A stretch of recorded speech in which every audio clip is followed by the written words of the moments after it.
Hey folks, Barefoot Ken here on the top of Pinchot Pass, and let me share the views with you, but first I'll give you a quick update on how this trip is going. And honestly, there have been some ups and downs. There have been some difficult patches, very rocky, particularly at the end of the day, a descent, and the sun's beating down, the ground turns hot, and I only have a certain amount of time to complete the John Muir Trail like anybody else. I have permits, then I have to get back to work.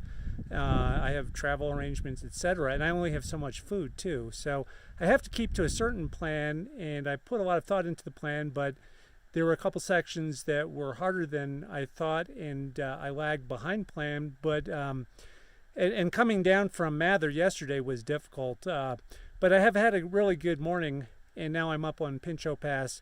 It's about 2:30, so I've got some time to log a few more miles this afternoon, and I should be in real good shape to get to the next leg and start to see the finish of this adventure. So now let's talk about the views.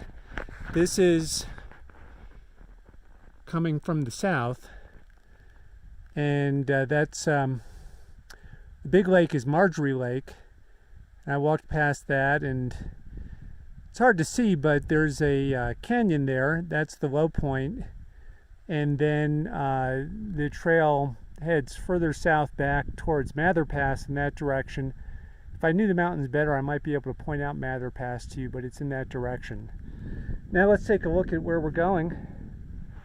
And this is the pass, so it's a saddle in the mountains. That's the high ground on the left here. Now we're looking generally south, and the trail will go down into this basin.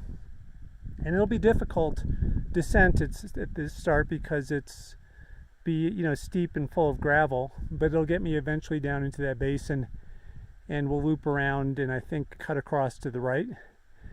And every step will bring me a little bit closer to Mount Whitney. See you in a few miles.